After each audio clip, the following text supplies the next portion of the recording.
I could tell you that one now. Yeah.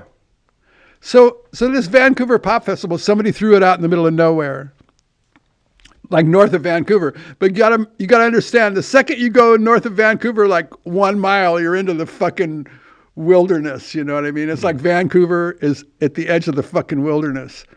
So anyway, so they tell us, well, here's the story. That there's this Vancouver Pop Festival, and they'll pick you up at the airport in a seaplane, and they'll fly you up, and they'll land you on this river. And then there's this like sketchy ass little dock. It was really sketchy, even jumping out of the plane onto the dock.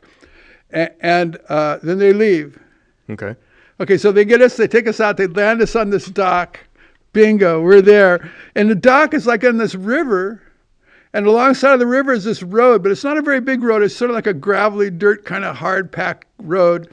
And all of a sudden, we hear this big, loud-ass noise. We look down, and it's the biggest fucking truck we ever saw. Now, you got to understand, there's no shoulder on the edge of this river. Oh, okay. Just this road, and we're standing there, man. We're like fucking just freaked out. And here comes this big truck. It's the biggest truck I've ever seen. It's got the biggest trees on it.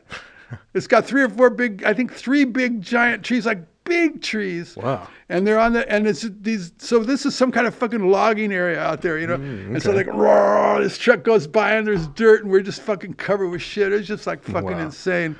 And so the truck goes by and we're standing out there. We're out in the fucking wilderness. And we're like, 40 miles north of Vancouver, which is, you might as well be in the fucking, what do you call that up there?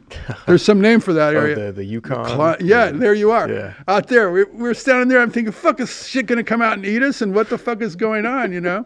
No, it really felt weird. And so the truck leaves and it's just deathly quiet and you can hear the river running along. Wow. Yeah. We're standing there, we're going, what the fuck, man? What the fuck? And so we stand there for like 30 minutes in the middle of no fucking where. And we thought, oh no, they just leaving us here. Nobody's going to come get us. Shit. And so then this car comes along. This guy comes along in his funky ass like station wagon looking thing.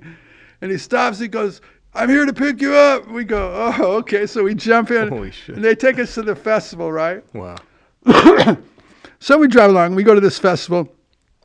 It's like, it feels like, oh, this is another Berry Park, right? Okay, yeah. And so we get there and it's out in the middle of fucking nowhere. And we're looking around and we're going, fuck, and all the bands are around, but there's no audience. Wow. There's no fucking audience, man. The people didn't show up. The people from Canada, they're too smart for that. 40 miles north of, forget it. They know they're not going up there. So nobody showed up, right? Damn. Nobody. And so we get there, and here we are in the middle of nowhere. The roadies are there. They got the equipment stuff. So we're talking to them. We're going, fuck, man, fuck. Yeah. How are we going to get out of here, So we thought, how fucked up, another thing, we got burned again, and all the bands are there. Once again, they're all standing around, like waiting for this thing to be figured out, right? Right.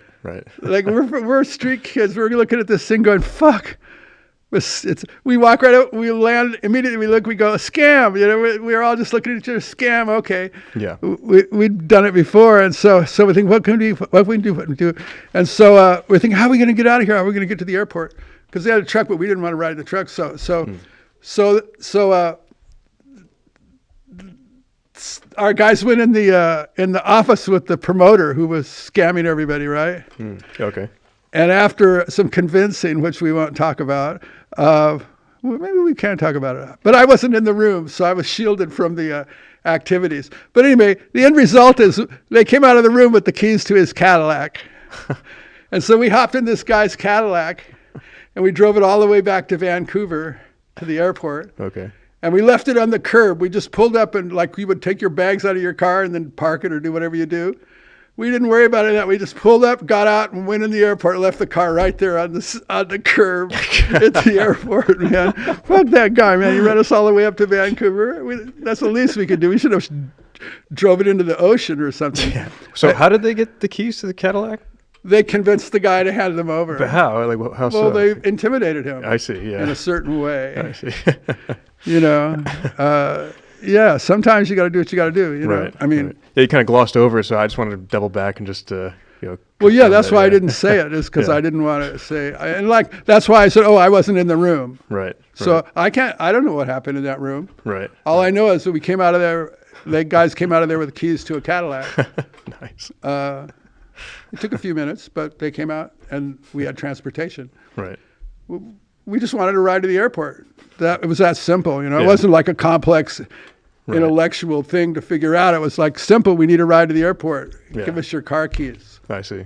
You know, so that's how. I don't know what happened to his car. You know, I don't care either. I would do it again in a second. But that's how it used to be back then. You know, like Yeah. the people would promote these shows, and a lot of bands. I remember there was a lot of bands at that show. I saw people before we left. I was, say hi to a few people, and there was a lot of bands there. You know, it was a guy scammed a lot of people. Wow.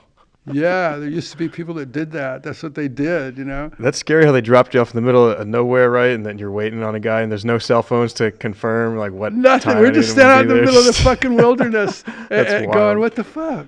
Yeah. And we didn't know if anybody was going to come get us. The guy let us out of the airplane. He didn't say shit. He was like almost mute, the guy that drove the airplane. He just said, okay, hop out. We go, okay. And then he just taxied away and flew away into the, and we go, oh, fuck, you know. Oh my God. Yeah. And so that was that.